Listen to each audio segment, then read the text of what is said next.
too short. What conclusion are they going to come to when they see? Good morning. We're going to try to kick this off.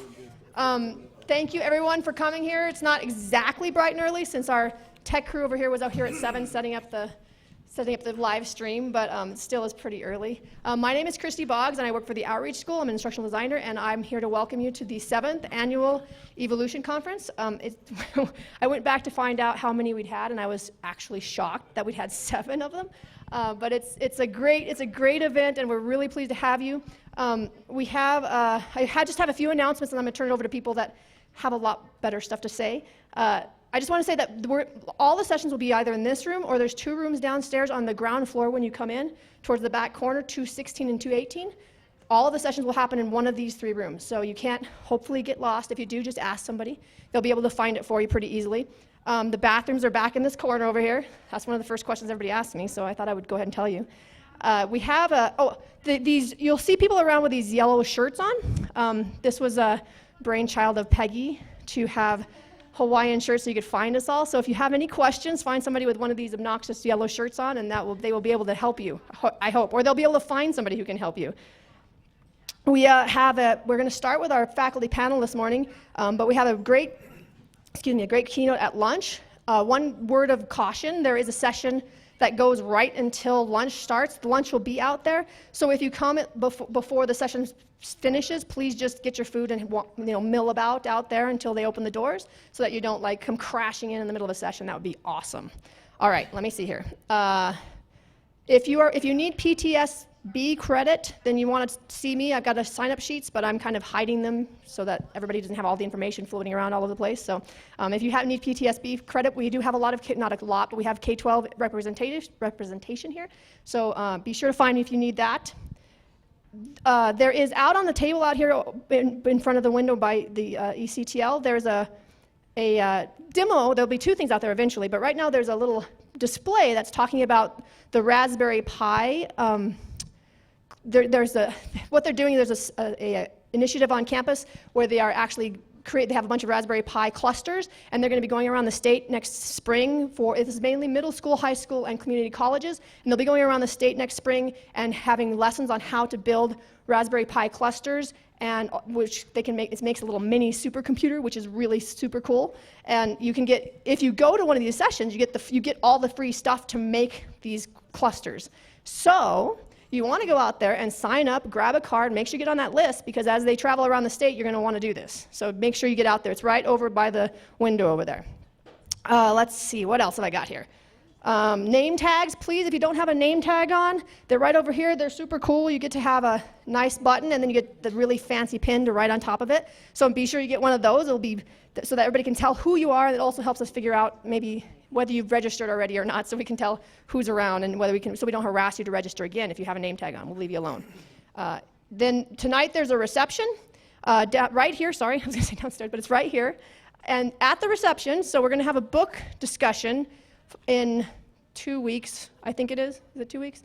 In 2 weeks we have on campus, we have what we call T&T sessions, which is teaching and technology, and we're going to have a book discussion the book is Minds Online, and it is a really good, it's deceptive. The title is a bit deceptive because it's not actually about online teaching, it's actually about really good teaching is really what it's about. Karen Williams, who has retired, has graciously agreed to lead that session for us. So you want to sign up for it. We have 20 free books. You're welcome to come even if you don't get a free book. But we have 20 free books, so you're going to want to sign up for that. That happens at the reception tonight, so you want to come to that. Okay, just so you know. And then finally, we have evaluations. There's a bunch of them on the table for the sessions. There's also overall evaluations. Please fill those out. That's how we decide how to make it better and do everything, make it better for all of you. So please let us know that. I'm now going to try to decipher my writing and try to thank everybody, which is going to be kind of scary probably. Okay, so I told you that everybody that is on the committee has on these yellow shirts, but I'm actually going to name them because they've been amazing and really helpful, and they've made all of this happen. So we have Les Balsinger from the LCCC, Kate Connerton from the libraries, LaTanya Edwards from the ECTL, Kathy Gorbett, Phineas Kelly, Trina Kilty, and Meg Balin Wood are all from the ECTL. Jeff Miller is from the Outreach School, and Oksana is from UW Casper, and Mary Wehan is from Outreach as well, and myself, I'm from Outreach. And then finally, I'm going to give a big shout out to Peggy McCracken. Peggy's the one person here with a Hawaiian shirt on that's not yellow. She has put this all together, folks, so you should really give her a round of applause.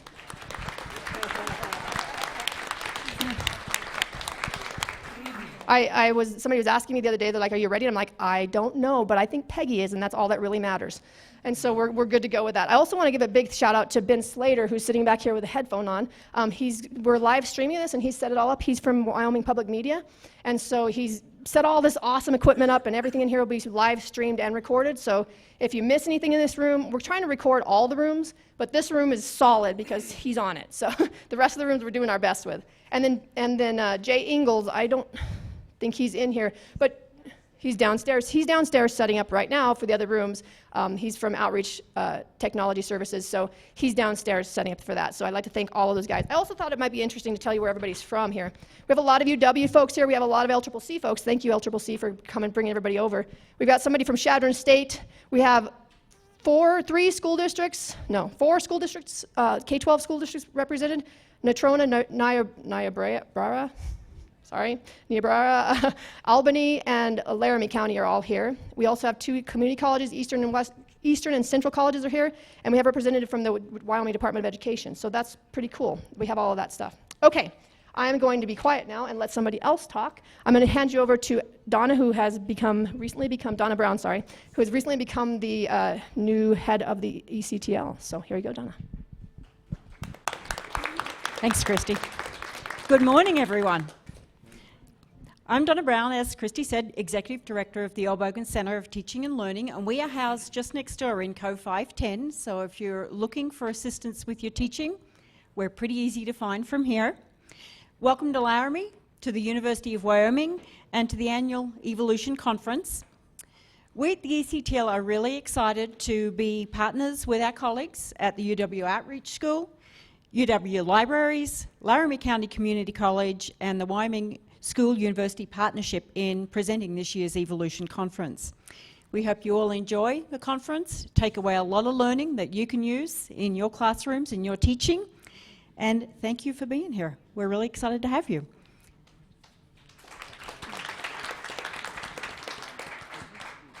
Thank you, Donna. So I'm Susan Fry. I'm Dean of the Outreach School, and I just want to start off by saluting it's a former student, saluting the people who've created the e-Volution conference and all of you who are here to explore the latest trends. Every person in this room, I think, is courageous, and courageous in unpacking what it means to teach able communications and nimble critical thinking, because the developing technologies of education have made us all want to take apart and investigate what it means to learn and what it means to teach. And I find that an enormously exciting enterprise, and I think we all do in this room. Christy mentioned the huge team that put together all this, so she's liberated me from listing all those names, but I would like to acknowledge that partnerships have been essential to the creation and growth of this conference. So the ECTL, and you just met Donna Brown, the UW Libraries, the IT Division, and the Wyoming School-University Partnership are only a few of the organizations on campus that have collaborated with the Outreach School in organizing this conference. And I'd also like to mention that we have this Technology Instructional Excellence faculty fellowship. This year's holder is Tammy Melke from the College of Education. A former TIE fellow was Karen Williams, right here with us, and Meg Van Balen Wood as well. And I'd just like to put it out there that if this is something that really interests you, who have I missed? Jayne, of course, Jayne. Excuse me, Jayne. We were just talking this morning.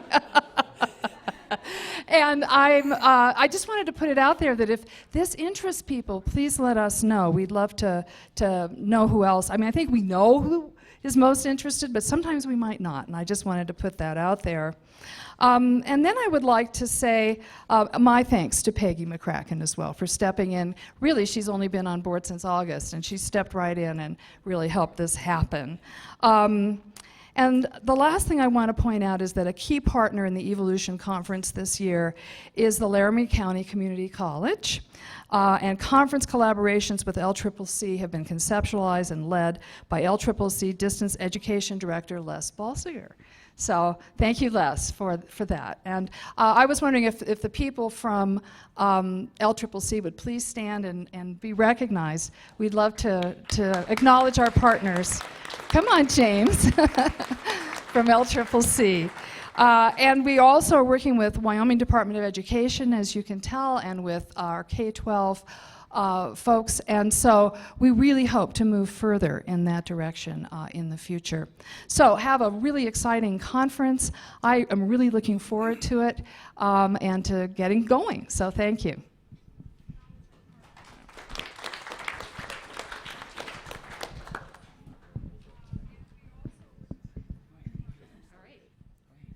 Good morning. I'm Meg Van Balen Wood from the ECTL, and I'm going to be moderating the panel this morning. Just a couple of things. Sorry, my cord isn't long enough. Just a couple of things. Two of our panelists teach at 10, so we want to get going quickly, and we'll be a little bit ruthless about time. So we hope to have enough time to open the floor to questions at the end of the presentations, but I'll be keeping a very close eye on time during the presentations. I'd like to introduce our panelists this morning.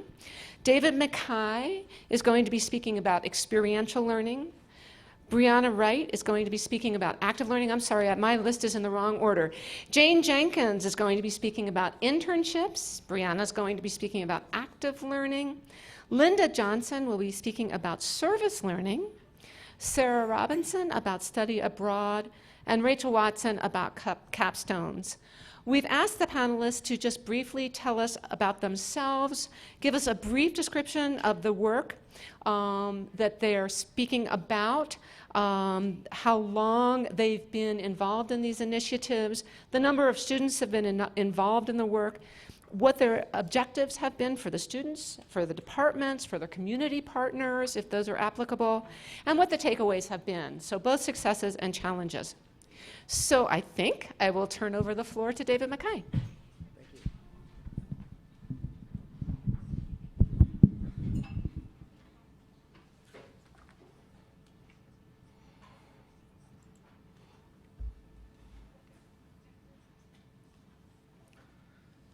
So in the theme, Aloha Kakahiaka, which is Hawaiian for good morning. So this is not my natural way of doing things, but in interest of keeping on time, I'm going to essentially read the presentation, which will take 8 minutes. So today I want to talk about Engineers Without Borders at the University of Wyoming. This is learning that students experience learning via experience, but it's not a class. This is a registered student organization. So first, I'd like to describe the project we're involved with. I am newly the advisor this year for Engineers Without Borders, but I have been the project advisor for the Kenya project for 3 years. Engineers Without Borders has 2 projects, one in Guatemala and another in Kenya, which I advise. The project in Kenya deals with Hope School and the Usari Village.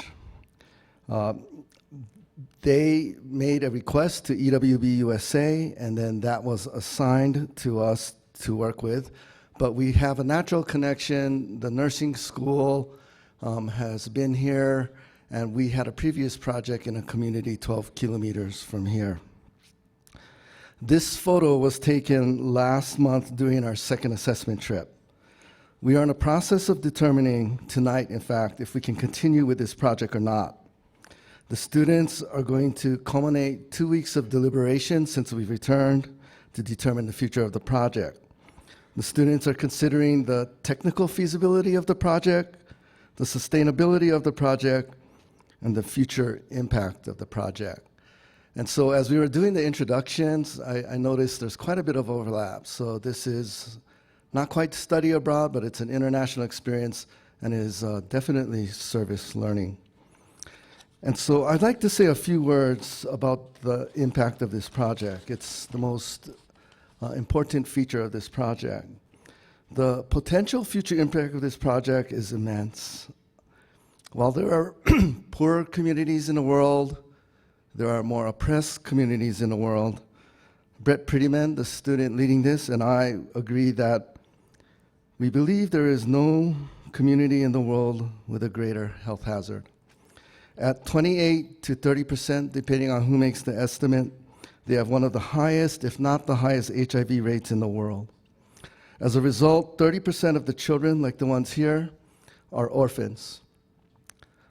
30% of them are HIV positive. Another 40% have one parent. The orphan children, like a Cinderella story gone horribly wrong, are put with their families and then enter jaboya, which is fish for sex. They're essentially prostituted by their families. The community, wanting to combat this, came up with the idea of turning this school, which is a private school, there are no public schools in the area, into a boarding school. And the idea would be that 30% of the children in the dormitory could be orphans, subsidized by the tuition of the paying students, and thus removing them from the environment. Our students are currently analyzing the finances of the school to see if this is feasible, but it looks like it may not be. We'll decide that tonight. So this is a challenge before our students, what they're doing.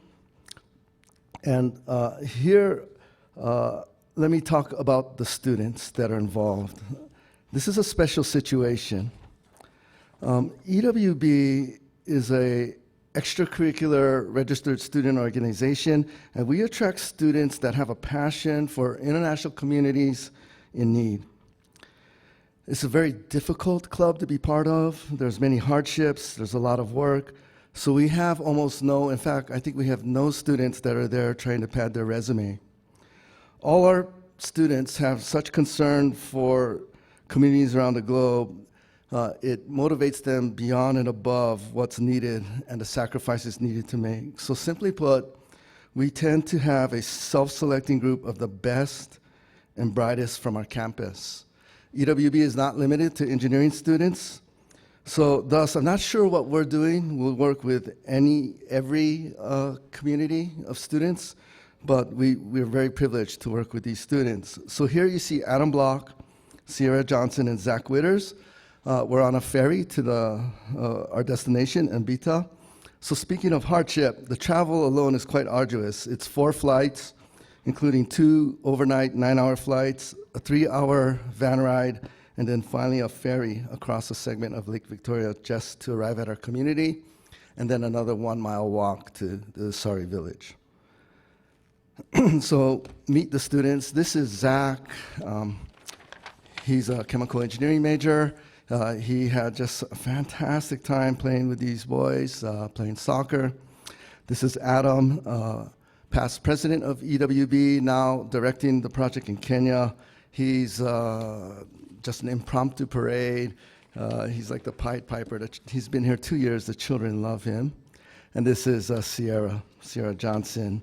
The girls are trying to teach Sierra this dance that they did. So you can see that our students really engage with the students there and the community. So what takes place in our students? Really, this experience, we're trying to help the community, but it's just so transformational for our students. And so here are the lessons, just some of the lessons that our students are learning. First of all, they're learning to apply technical solutions. Mbita happens to be a high seismic zone, equivalent to San Francisco. There are no modern building materials, and so we have come up with a seismic resistant building design with available materials. The students also learn the broader context of these technical solutions. For example, grappling with the social context of the extreme poverty and the high HIV rate has tremendous impact on this dormitory. health safety issues, construction issues, and all those sorts of things. Another aspect of the project that the students are learning is dealing with regulatory and permitting agencies. It's difficult enough to do construction projects in the US. I really admired our students. They found out the entire construction bid letting process in Kenya, and we're ready to go if we decide to continue. Also, the students develop very good cross-cultural skills. They're extremely sensitive to not imposing American solutions or American ideas to the community. This is really a community-led solution, and we're very careful about not trying to impose what we think on a community, and I admire the students in the skill there. And they also are exposed to extreme poverty.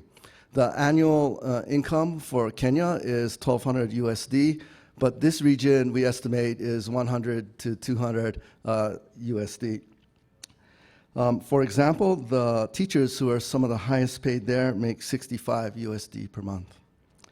And the students learn how to overcome adversity. There's extreme travel uncertainty, especially in Kenya. Very high temperatures. There are places on the equator. Very difficult cross-cultural situations. Insecure food. Water safety is a huge thing. And we've all had to deal with illness, perhaps due to the food. But what has most impressed me is how the students have come to a person to have a deep concern, a love really for the Hope School children and the larger community. When I see our students walk hand in hand literally with the community there, play with the children, it really moves me. What's even more impressive is after holding these children, the students are now grappling with the difficult decision that we may not be able to continue. And to see students have such an impact and to learn such big life lessons here at the university is just simply amazing to me. This will change their lives, and we hope we have the opportunity to change the lives of these students in Mbita. So thank you.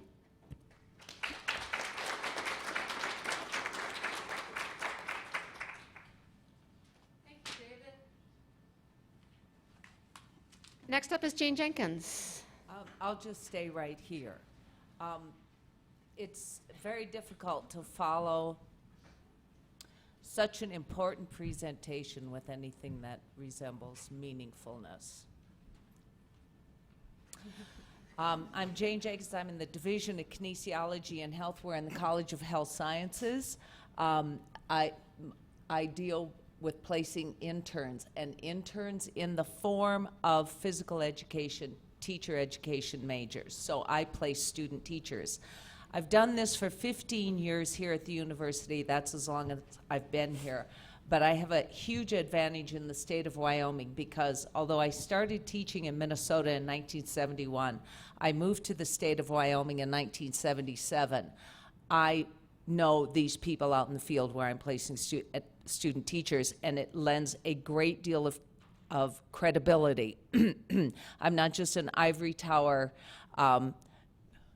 pie-in-the-sky educator. I'm one of them, and they know me as an elementary PE teacher. My PhD is pretty meaningless to them. I place 10 to 20 student teachers each spring semester. There's 3 purposes: to provide the student teachers with the best capstone experience they can have that will ultimately result in the most teacher growth they can have in their last semester of study. It's important that they be in a supportive environment where they have mentors who will help them, not hand them the keys, the grade book, and walk out the door, which was my experience in 1971. I survived it. I guess it's okay.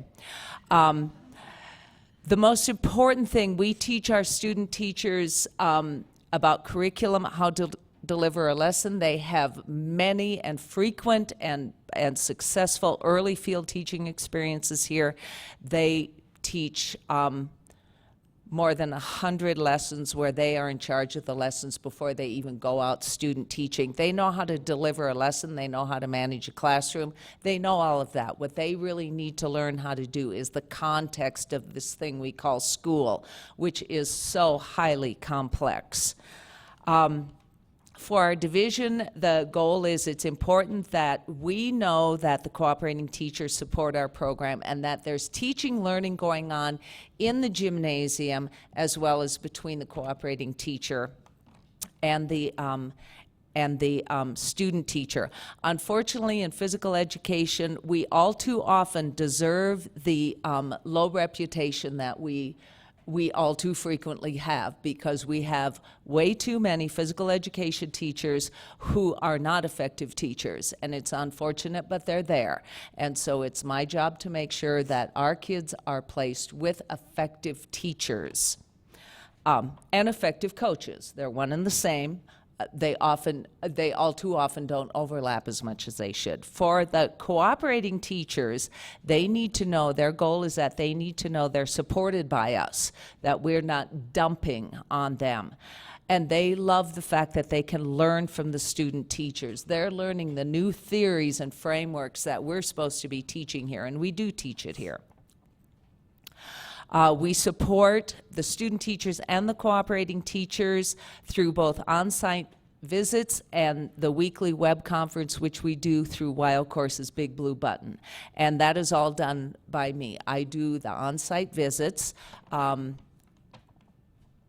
Okay, and it's important for the cooperating teachers to know that we're connecting with them. The on-site visits are way more important, although the student teachers get incredibly nervous because Jayne is going to come and watch him. It's much more, I know they're fine. They're fine.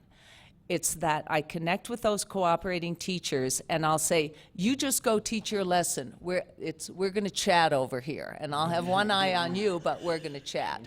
And that's the most important thing to the co-ops. The lessons that I've learned, the takeaway, when I first got here, student teachers got to choose where they wanted to student teach. Well, all too many of them picked home for the 3 C's: comfort, convenience, and cost. And they didn't know what they didn't know. Their PE teacher may not have been as good as we need them to be. And so the thing I changed actually very early on is I pick the placements, nobody goes out of state. We stay right in here because we have outstanding placements here in the state as long as, okay, I'm a control freak, as long as I pick them.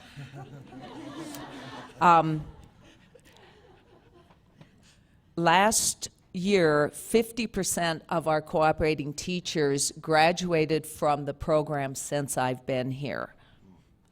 That is, I don't know if you can imagine how important that is. Let me see. Like I said earlier, the connection is most important, the personal connection. We know as teachers that if the relationship isn't there, nothing else is going to matter. And the cooperating teachers need to know that this relationship exists. The student teachers need to know there's a relationship with their cooperating teachers, and I need to know my student teachers are getting a good placement. And when I can control that, they will get a good placement. We have the weekly teleconferences, and I do that. Our student teachers, because they have a K-12 endorsement, they are 8 weeks in an elementary setting and 8 weeks in a secondary setting. I make sure I am an on-site visit once for each of those. It's not more than once, but it's once for each of those. Then the weekly teleconferences, every other week I meet. The first week I meet with the student teachers on Wild Course's Big Blue Button. And I do that to make sure that they have, all the connections are very good, and if there's any bloopers or blips or whatever, we get that figured out. Then the next week, through the student's while course. They have to get everything set up for the cooperating teacher. Then I'm online with the cooperating teachers. And I'm reviewing things now. Here's what you need to be doing this week.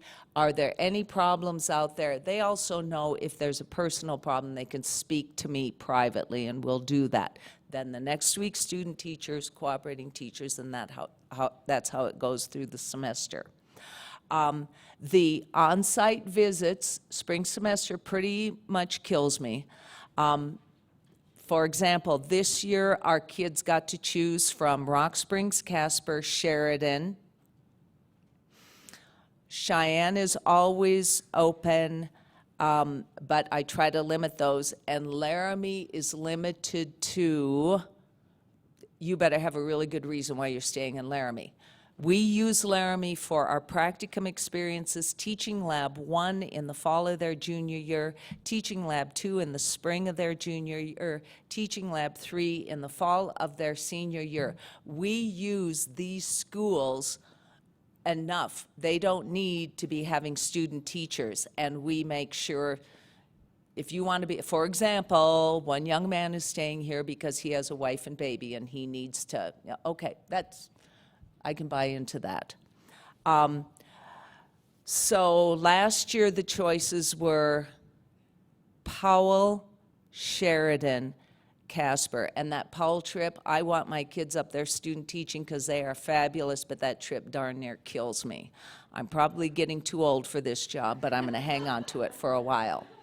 I think we've worked out many of the kinks in student teaching. The most important thing is being judicious about the placements, not allowing them to pick willy-nilly.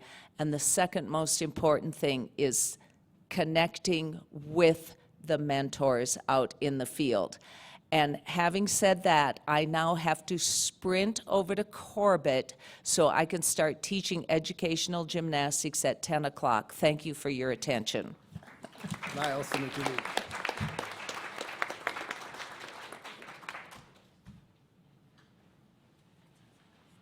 While Brianna's setting up, I just want to thank again Jayne and David, who are so committed to sharing their expertise with us that they carved this time out before they teach this morning.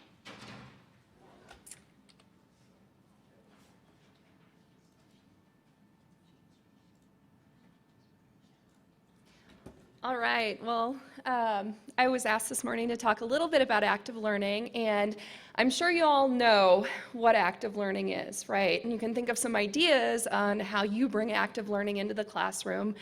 And what I'm going to talk a little bit about today in the 10 minutes that I have is some of the work that I've been doing in my Life 1020 course, which is a life sciences course specifically for elementary education majors, to help them develop not only an understanding in life sciences, but also to help them increase their confidence and attitude when it comes to the sciences.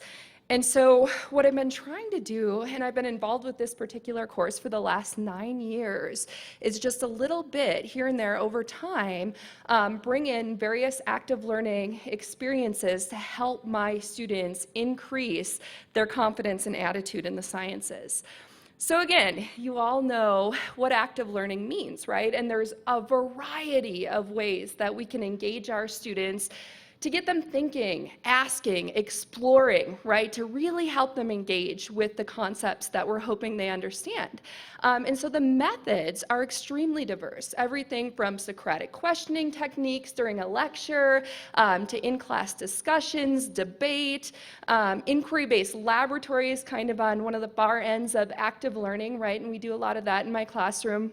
But there's a variety of methods that I'm going to explain that I try and bring into the classroom.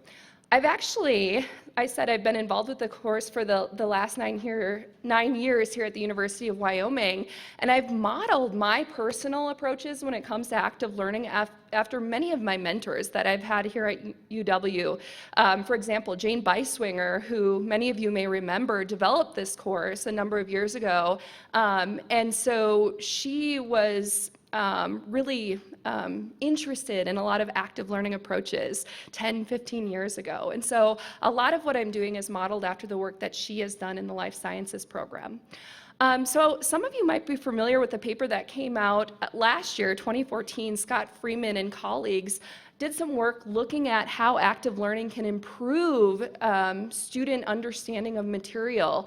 And so one of the questions that they asked in that paper was which types of active learning are most appropriate and efficient for certain topics or student populations. Because what I've found is that when I'm teaching my elementary education majors, the types of approaches I use in that particular course are very different than what I might use in Life 1003, which is also a non-majors course, but there I have a lot more psychology, sociology, criminal justice majors.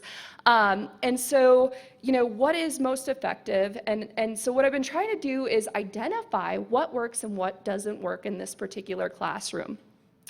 And so for my 1020 project, I actually began this project a couple years ago, and it is ongoing. So to date, I've had about 137 students involved in this particular project.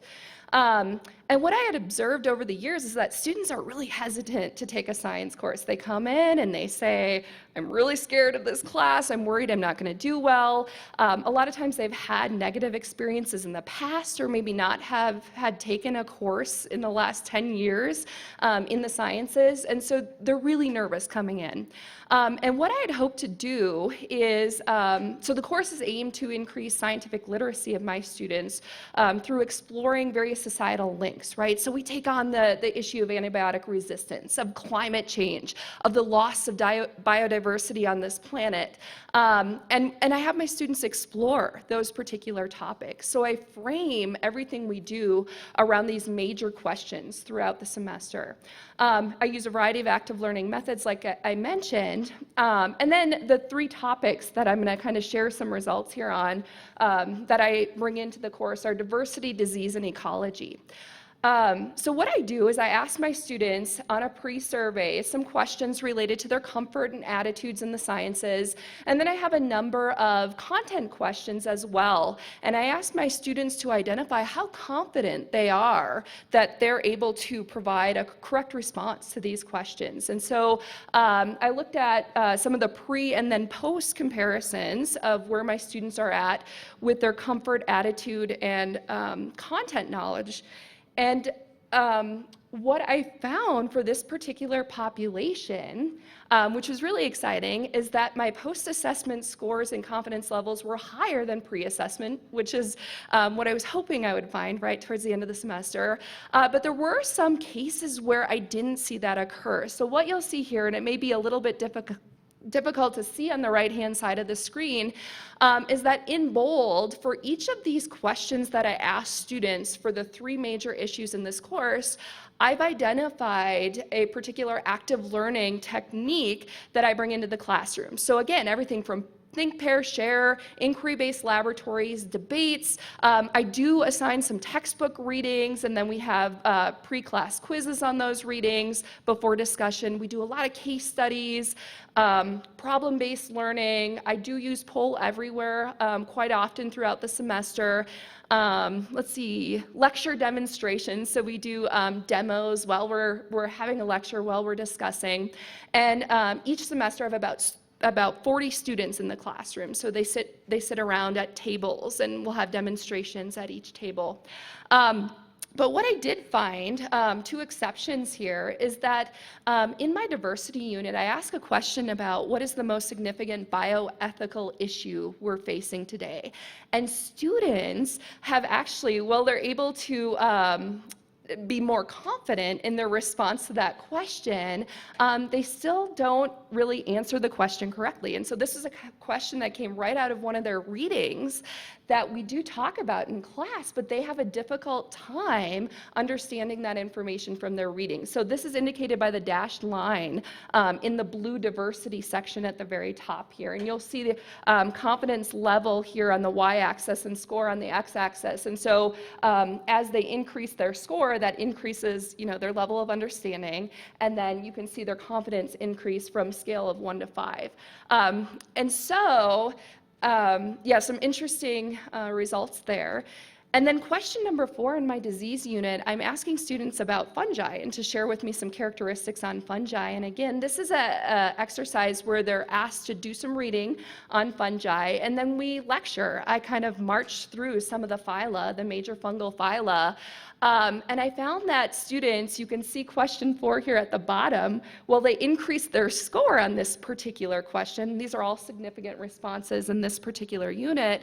Their confidence level doesn't increase as much as we see with the other questions. So I thought that was kind of interesting. With regards to student comfort, I asked them to rank on a scale of 1 to 5 how comfortable they were both pre and post survey on a variety of questions. So doing research on a science-related news story, incorporating science into lesson plans in the future, teaching about climate change, natural selection, biodiversity loss, talking about science with friends and family, enrolling in future science courses. And what I found was that we saw a significant increase pre-post, with the exception of reading from a popular science article, which I'll come back to that here in a second. Finally, with attitude, I asked my students a number of questions related to their science attitude, right? Describe your interest. Is science education in the elementary school classroom important? So you can kind of look at some of the questions I asked my students, and we saw a significant increase on the post surveys in all areas, with the exception, of course, is science education important in the elementary school classroom? They all overwhelmingly said yes on the pre-survey as well. So we didn't see a significant difference there. And then, again, comfort reading peer-reviewed journal articles on science topics. Students are not comfortable at the end of the semester, despite the fact that we do this throughout the semester. And so, I hypothesize that this is likely because a lot of my students are freshmen, sophomores, a skill that develops over time. So conclusions to date in my last minute here. Active learning, as long as it's active, it works. It doesn't matter if we're doing Socratic questioning or if we go whole hog, inquiry-based laboratories, right? Just a little bit of activity in that classroom is effective. There's no one size fits all. It really is dependent on the students, on the environment, on course content, and then, I've just done little bits here and there over the last 9 years or so. It's most effective when students have bought in. So these elementary education majors, they love this stuff, right? They're into it. They're interested in these unique ways of exploring content. And it takes time, practice, and support. And, one of the things that I aim to do is just continue my own exploration in active learning, what works, what doesn't work, and how I can improve to help my students in the future.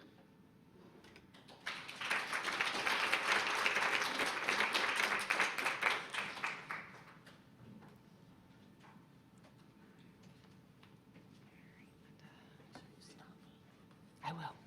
I'll stand right back there. Come here, where's the mouse? You go away. That's you. That's me. Okay. Hi, I'm Linda Johnson, and I'm here to talk about one of my favorite topics, not only in my career here at the University of Wyoming, but frankly in my life. It's become a very intricate part of my personal life also, and that's our Honduras healthcare project. How do I? Okay.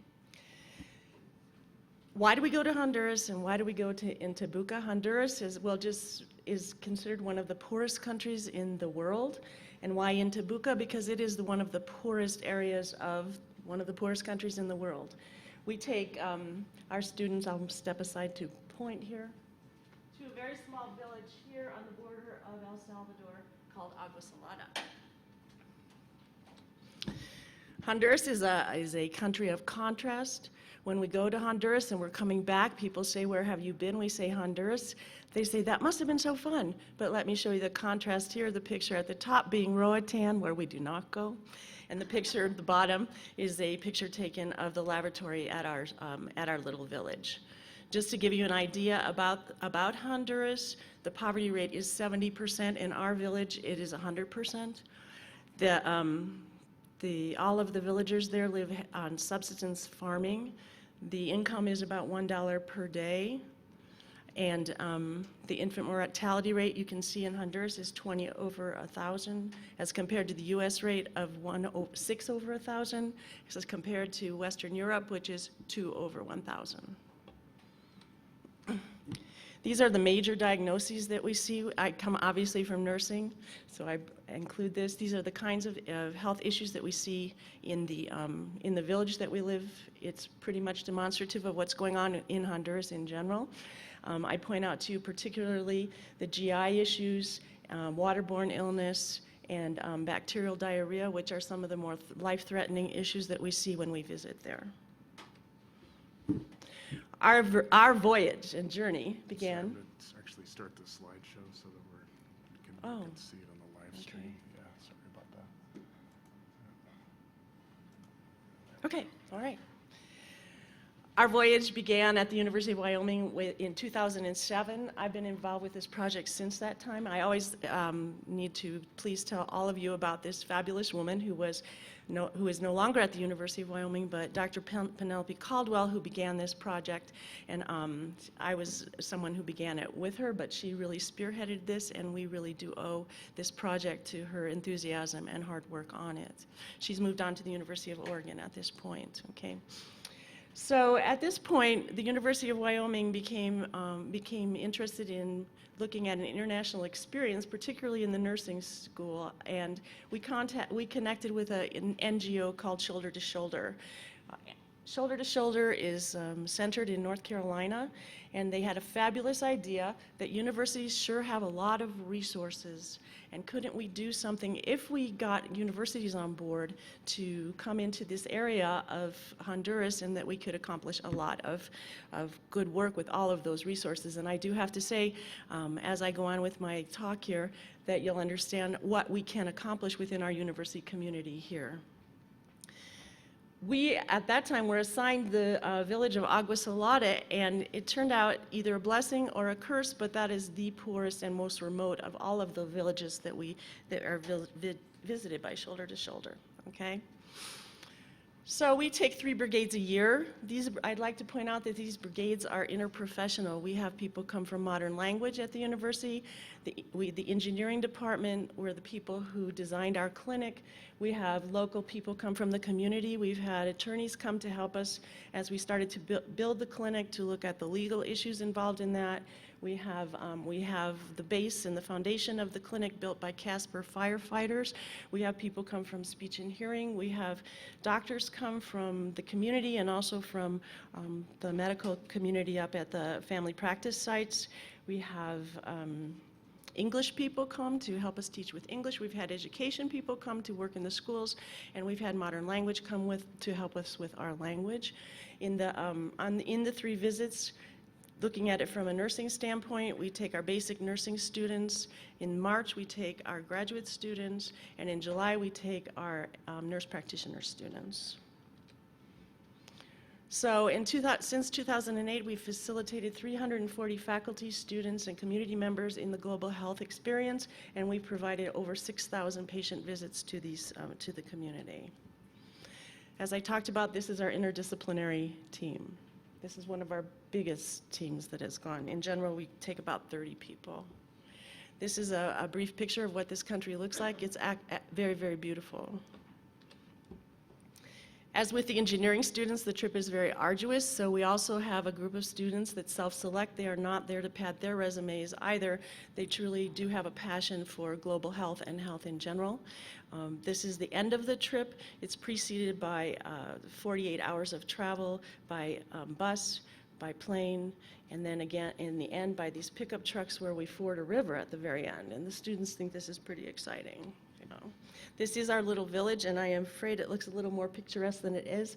There is no main street, there are no stores, there are no grocery stores, there's nothing. This is the church to your far right, and to the left is just a stone building that's used for some storage for the church. Prior to us building the clinic, we used to have the clinic in the church, and this is what it looked like. At that point, the priest who comes there about once every 6 months found this to be somewhat sacrilegious and asked us to no longer be in the church. And in consultation with the village, we did ask them, what would you like us to do for you? And they said, please build a clinic here. These are the students that come and often come literally walking 3 hours each way. These are the teachers bring them, and we do some general assessment with them, and then hopefully some referral to the bigger cities. We also do home visits.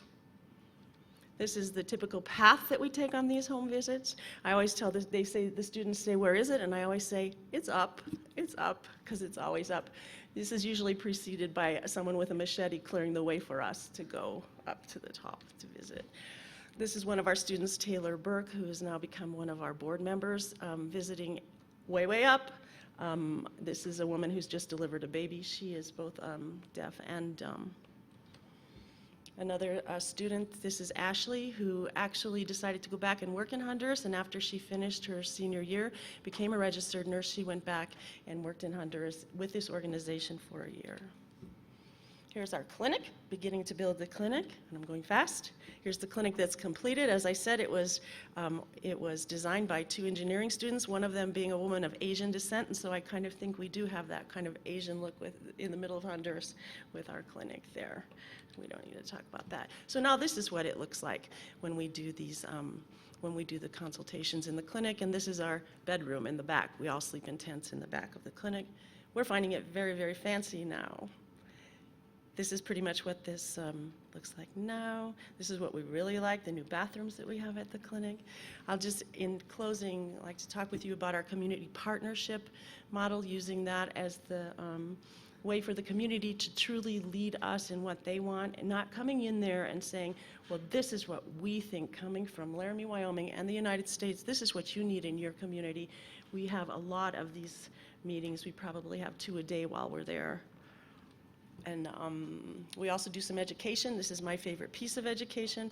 There are traditional birth attendants in that area of Honduras, and here they are. And the one in the front, my very favorite, Maria, who is 90 years old, and when I was there in March, she had just delivered a baby. So she is still up and down those hills in the middle of the night. We taught them things like neonatal resuscitation, and then we've also started a microfinance project with the community. This is Joanne Theobald from social work. Again, she has also left the university at this point, but she still comes on the trip from time to time. We do a lot of public health education in the schools, and this is her doing that. She also does some teacher training. She's trying to introduce there some very little bit of technology to the teachers. This is one of my favorite things. We've just started this. This is our first group of scholarship students. We have 5 scholarship students in each grade, starting in 6th grade. In our little village, you have no opportunity to go beyond 6th grade, so these students are chosen by the teachers in various ways to go on. And so we have 3 groups of these students now. These scholarships are all funded by private money from our community here in Laramie, Wyoming. And of note, our last group of 5 were 5 girls. We were very excited about that because it's an extremely paternalistic society. Yeah. And I think that can be enough for this group. Thank you, Meg. I'm sorry. Thank you.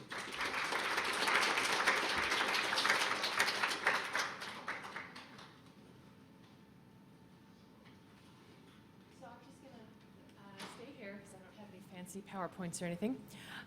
So I work in the International Programs Office in the Study Abroad area, and I have been there in that office for 3 years, about 3.5 years. I've been on campus for 15 years, but we have been running study abroad programs out of the University of Wyoming since the early 1990s, and I'm going to be focusing mostly on the short-term faculty-led programs. Our first one, again in the early 1990s, was to Saratov, Russia, and that one is still continuing. So we send out, on average, so we do short-term and long-term programs. Short-term being UW classes taught by UW faculty in an international setting. Long-term are independent study abroad and exchange programs that are usually semester or academic year, and they may also include independent research for thesis and dissertation, things like that. So on average, we send out just under 400 students a year, and this has been kind of our average for the last several years. We're trying to get over that 400 mark, but haven't quite made it yet. And approximately, these numbers have gone up, 30 faculty-led programs a year, and these generally go out in the winter, 1 or 2 during the spring break, and largely the vast majority during the summer. So that's actually, for the size of our university, that's quite a large number of faculty-led programs. The majority of our students travel, close to 300 of those travel with these short-term programs with faculty. So the objectives on the short term and on the long term, but on the short term specifically, are to provide students with the opportunity to experience a different culture within a non-threatening environment. Most or a lot of our students come from small towns in Wyoming. They've never traveled abroad. I get students in my office who have never been on an airplane before, and maybe they've been to Colorado, and that was a big thing. So to get on a plane and go to another country can be pretty scary, both for them and for their parents.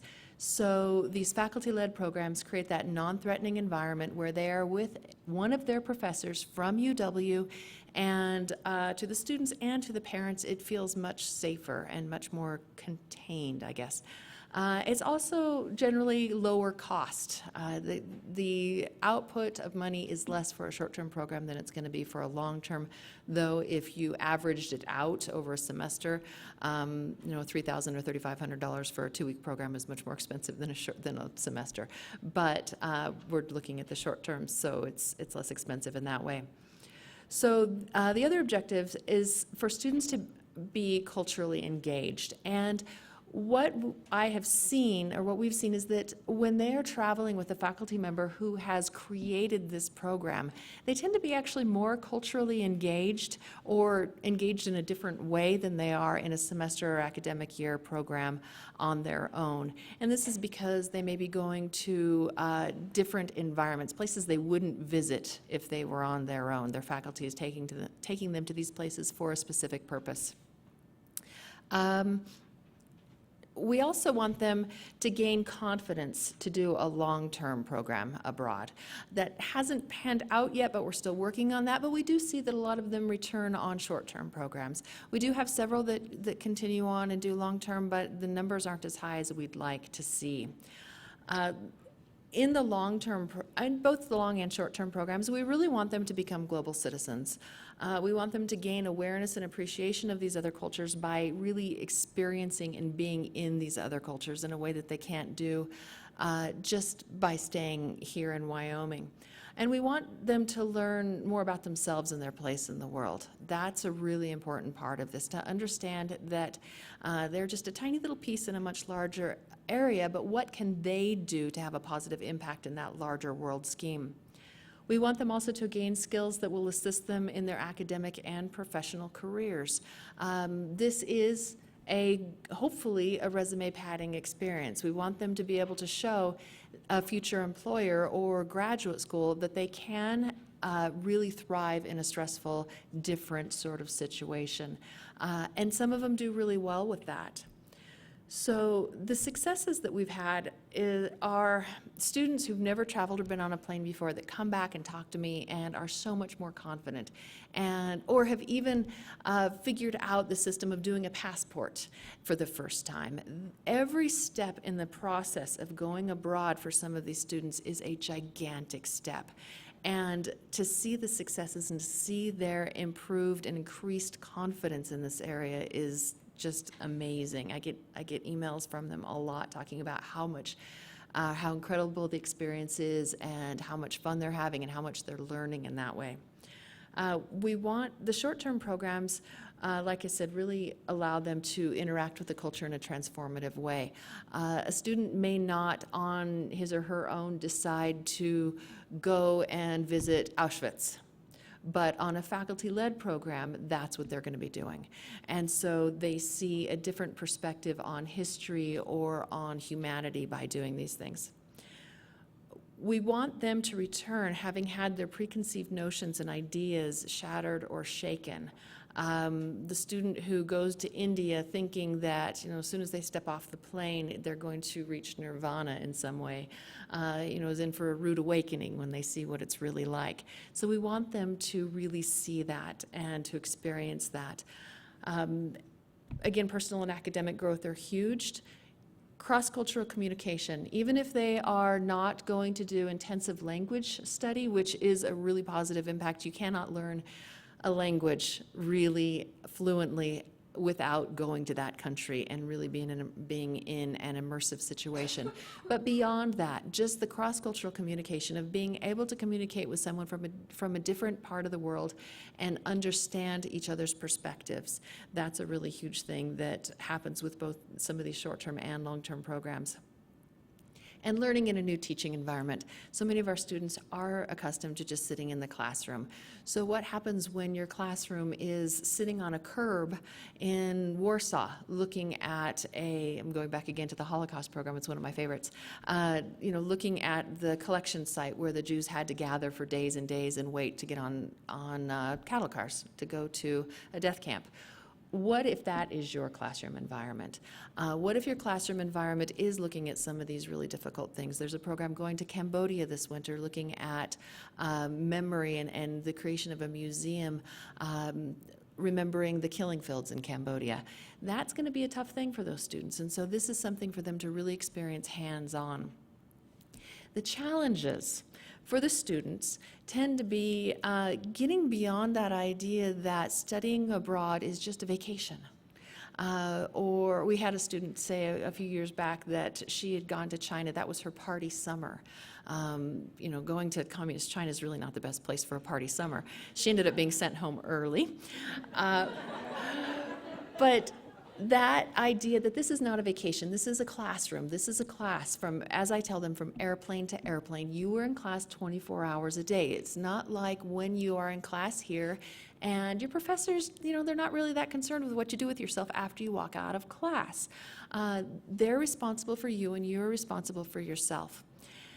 The other challenge is safety and liability concerns. Again, when you're setting students free or loose in another country, there are things that need to be considered and they need to be taken very seriously. They need to take responsibility for their own safety.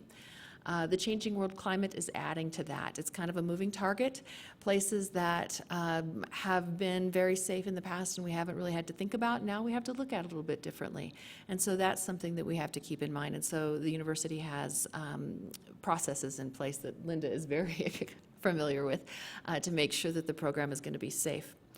But it also provides greater rewards when they can go to these places.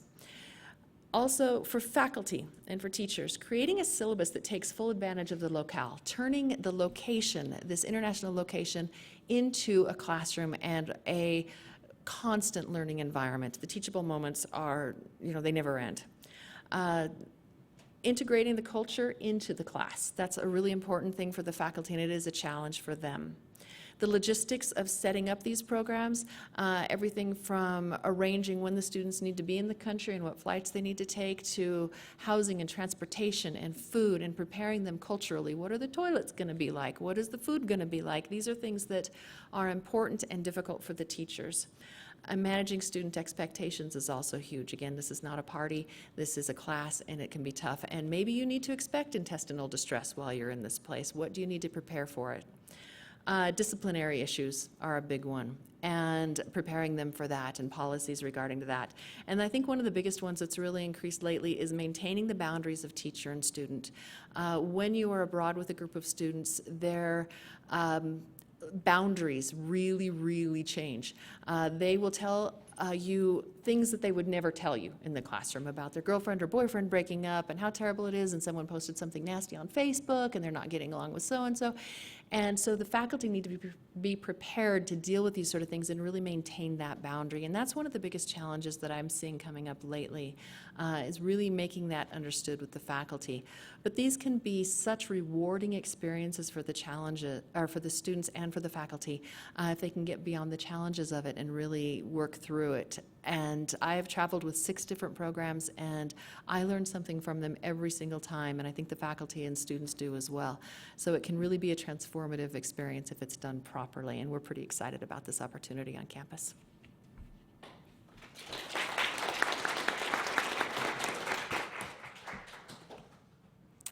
I'm going to stay seated too, For those of you who know me, that's a little bit unusual, but I will be giving a full session tomorrow on designing problem-based, service-based, community-based capstone courses, and in that session we'll get jazzed and active. But for today, I'm actually hoping that I can tell you a story, and in that to talk about the journey that I've had with the design of a microbiology junior and senior level capstone course. So on Friday night, it was 5:30 p.m., and I found myself sitting in the waiting room of the downtown clinic. And some of you have probably journeyed there. It's a small, well-lit waiting room, but with very sparse furnishings, very humble. And I sat there with 4 of my students whom I've known since before they began their freshman year. And we listened as Anne-Marie Hart and Sara Gorings told us all about the downtown clinic, and they gave us a tour of the clinic.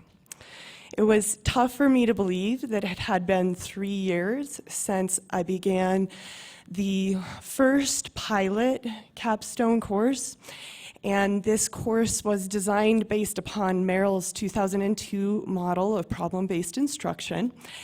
And we wanted to take it a step further and make it a service and community-based course, which for those of you who've worked in a hard science, such as micro and molecular biology, know that somehow that immediately places question on the rigor of your course.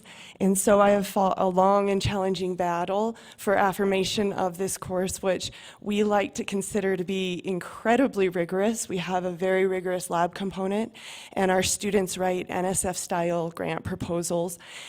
And in those proposals, however, the significance comes from the community with which they're working. So in this lobby of the downtown clinic, I watched as one of my students, Jenny, scribbled notes feverishly, and I knew that she was getting ready to write her NSF-style grant proposal. It was due yesterday morning at 8 a.m. So many of those grant proposals trickled into me at 5 a.m. yesterday morning, and I was able to begin grading them at 8 a.m. And I slogged through most of the 12 of them. We now service 12 students in our capstone course. Our first 2 pilot courses were only 7 students. And I was honored when I sat down to read Jenny's significance statement and her project summary. And I want to read her project summary to you now. And I think her words speak more loudly than mine ever could about the significance, but also, I hope, the scientific rigor of the kinds of studies that my students are proposing when working with these community organizations. Impoverished populations across the globe are faced with food insecurity or the inability to access a sufficient quantity of affordable and nutritious food. Through the gain and expansion of medical knowledge, scientists have discovered that nutritious food is not only necessary to the individual to merely survive, but nutritious food is also essential for the health of that person, beginning with the gut microbiota. Medical research has also linked the relationship of the composition of the microbial communities to the development of chronic diseases. Researchers have discovered that type 2 diabetics lack certain microbes that are essential for the human body to operate, such as a reduction in endotoxemia and improved glucose tolerance and insulin secretion. The bacteria that are shown to be specifically have an effect on these functions are Bifidobacterium lactis and Lactobacillus rhamnosus. Individuals who have low income and no insurance are approved to be seen at the Albany County Downtown Clinic, where they provide them with comprehensive primary health care. 1 in 3 of the people at the Downtown Clinic are dealing with diabetes, generally type 2.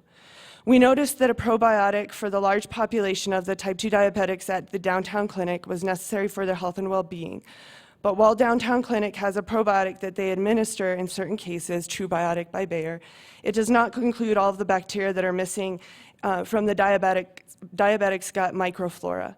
Our research will be creating a probiotic yogurt specialized for type 2 diabetic microbiome by isolating Bifidobacterium lactis, Lactobacillus rhamnosus, Lactobacillus acidophilus, and Streptococcus thermophilus, and inoculating these 4 bacteria into the yogurt.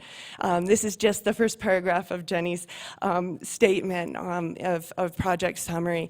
And so the students have completely conceptualized these studies. They are now writing for full proposals that will be shared with their community partners, and they will then get wet in the lab, and they will test all of the hypotheses that they have put forward to try to address issues at not only the downtown clinic, but other community service locations.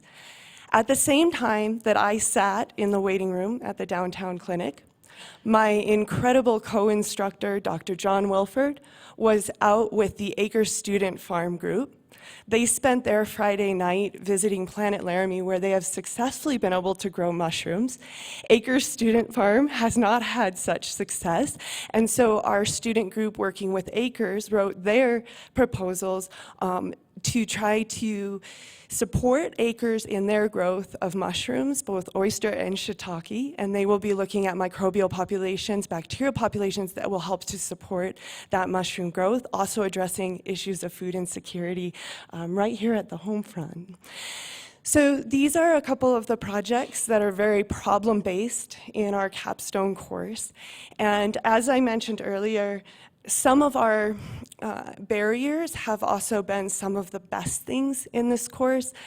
For example, just the fact that time is difficult. Students on every single focus group that we have will express, as will John and I, that time is difficult. We teach the class for 8 hours a week, and as you probably figured out, the time that we spent on site is not part of those 8 hours.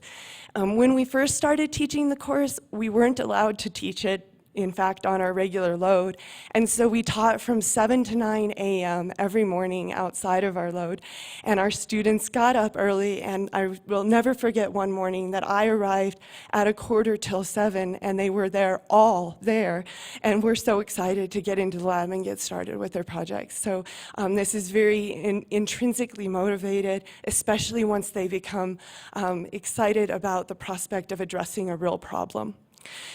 Now, objectives for this course obviously are very prevalent, but one of the objectives that we had in designing the course is assessment. And that is that every instructor, every faculty member that you'll ask says that they want their students to be able to come out having these really meaningful process and skill-based outcomes. For example, they want them to be able to make testable hypotheses. They want them to be able to get in the lab and to design experiments that will actually address those hypotheses. And although we say that these are the learning outcomes that we want our students to be able to meet, most of our instruction is very content-based. That is, we tend to use a didactic style of delivery of content, and we tend to assume that what we pour into our students' empty vessel, quote-unquote, minds will stay there. And it quite simply does not, and it does not allow us to reach those learning outcomes. So one of our goals was to assess those outcomes, and we think we have done so. We're really, really excited for the microbiology program to have gained Tier 1 status for the first time ever this year, having come from Tier 3. So we hope we're doing a good job of assessment. But I also wanted to mention that the most important objective is inclusive pedagogy. We know that those who are marginalized really do experience this kind of problem-based instruction as much more inclusive. And so for me, that has driven me for over a decade now in trying to change the way that we teach science. I want to say thank you to some extremely important people and entities that have been a part of my journey in this. The ECTL has supported us from the very inception. Right now, Janelle Seeley is working with me on the small group instructional diagnosis sessions that we run to help us assess the course. We have done for a long time, and Meg Flanagan-Skinner originally ran those focus groups. Agriculture and Natural Resources has been incredible in helping to support this project, not only with funding, but also just with support. Donna Brown is here, who is now at ECTL, but she was the Associate Dean at College of Agriculture and Natural Resources, and in that role played a huge part. Campus Compact of the Rocky Mountain funded our grant proposal that allowed us to teach the course before we had full university support. They're incredible. SLICE, and if you know Aaron Olson, they helped to fund us this year. They're going to help fund us to take our students to the Rocky Mountain Branch American Society for Microbiology meeting. And I hope that everyone will come and see me tomorrow, because in that time I'd like to extend our discussion out to another course that Christy Boggs and I have been fortunate to develop, another capstone type style course for the College of Environment and Natural Resources. That course was taught with our ski team athletes, and it was based on perhaps one of the greatest problems, and one that I know Bree talked a bit about, climate change, as we took our athletes to Slovakia. So we worked with Sara too, and so I've had an honor to work with many of these incredible panelists, but that was another problem-based moment. So come and visit me tomorrow and we'll get jazzed.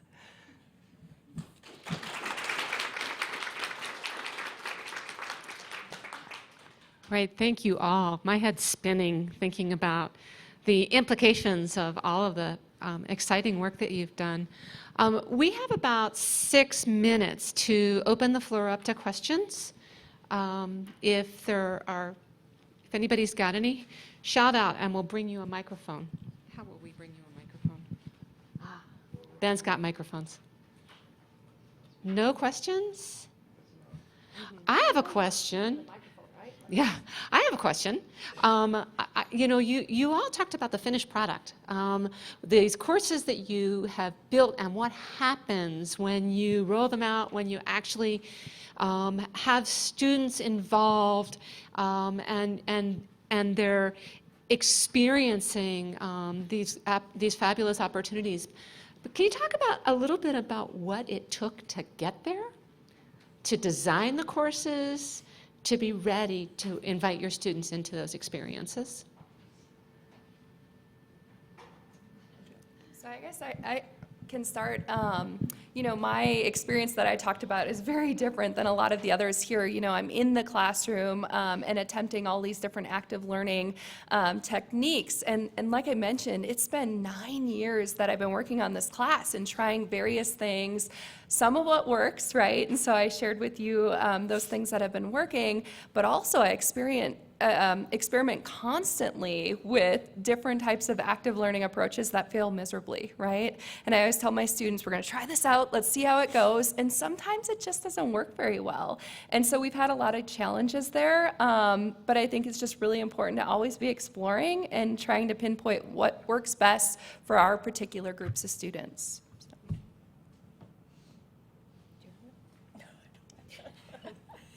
I would say the Honduras project is very different than this classroom experience, and so our challenges were getting the university on board to support us in that project. The College of Health Science, from which this program is based out of, has been extremely supportive, yet we've had a lot of hiccups in the road. We've run out of funding twice. We've had to go to other places for that kind of funding. We've kind of rolled with student expectation as far as what they would like to get out of the experience. So what we as instructors thought were important things for them to learn from the experience, we've had to change that a little bit. We continue to be exceptionally flexible with that. We have the students do daily journaling, and there's a reflection every single day on the trip, having conversations about the kinds of challenges that they're meeting, so a very, very fluid. I teach also in the classroom, and so in this way, very, very, very different, very flexible, very fluid, particularly perhaps because we're in a Central American country, and the culture there is also kind of just kind of go with it. You don't really know people are coming on time. They're not really coming on time. People are coming that you think aren't, but they aren't really. You go somewhere to see someone and they've left, and so we've learned a lot of flexibility, so a very different experience than being in the classroom and having that curriculum and towing the line that way, but in that way really exceptionally exciting. And I think teaching students also to be flexible and go with the flow and to get the most out of an experience as best they can. So it was, if that was an answer, but very different than the classroom. Yeah. Most of my programs start with the creativity of the faculty. Very rarely have I gone to a faculty member and hit them up for, to take a group of students abroad. Most of them come to me because they have an excellent idea of something that they want to do, and they think students can really gain from it. The support we provide through our office, I sit down with all of the faculty members before they go. We also have funding support for them. We have the Innovative Course Grant that allows up to $5,000 for faculty leading classes abroad. There's also the travel grant that helps them cover the cost of going and researching their project, or even when they take the class abroad. I sit down with all the faculty members, and I have a 17-page single-space handbook that goes through all of the things they need to consider. And I sit down with them, and I go through that with them and go through lots of documents. And that grows constantly as different issues come up. Working with students abroad, it really is a moving target that you have to stay on top of, so that grows. The faculty usually leave my office with their heads spinning, I think, and slightly freaked out.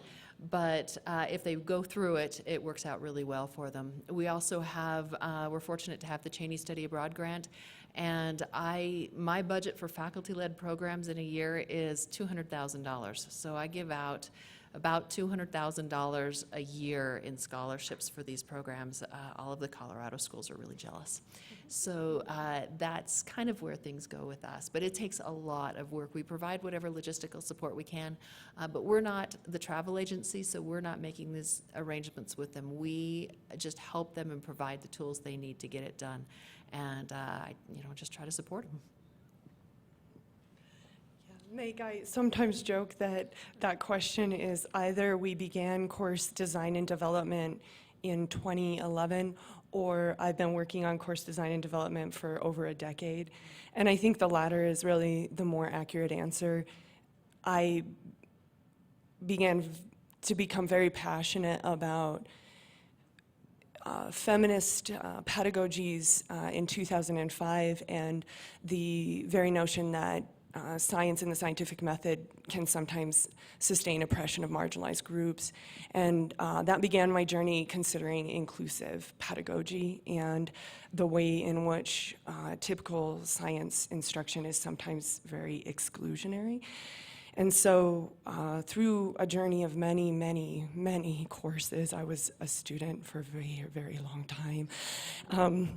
I think, I started to develop that syllabus. And the syllabus is, I think about 40 pages long, but it includes pretty much the entire content of the course in that it's all the rubrics and communicates to the students the problem-based nature and community-based nature. And so I think that to hopefully address that question is that the barriers to developing a course like that are extensive and very difficult to overcome. Fortunately, I have a lot of people who support me, and it has been such a rewarding journey. In fact, I should just briefly say that one of the things that my downtown clinic group did just recently was to get on Skype with one of my prior students who is also in the downtown clinic group during her semester.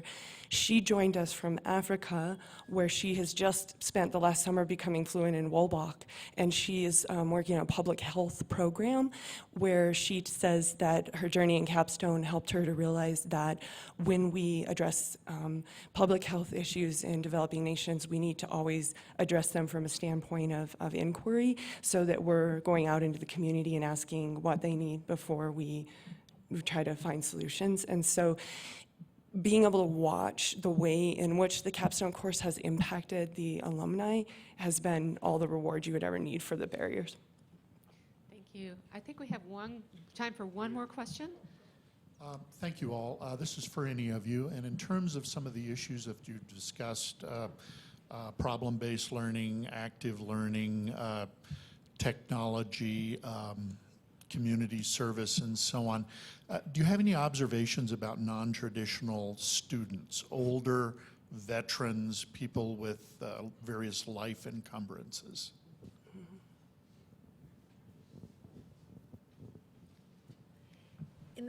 In the study abroad area, we have quite a mixture of students, both traditional and non-traditional. I think that the challenges for each student they tend to be different. The non-traditional students may not have the same challenges financially, but I've been kind of surprised to learn that lately their challenges of adapting to the new culture are more difficult than they are for the younger students, and I didn't expect that. I expected that the older students would be much better prepared to face a different culture and to face a difficult environment. So that's kind of come as a surprise.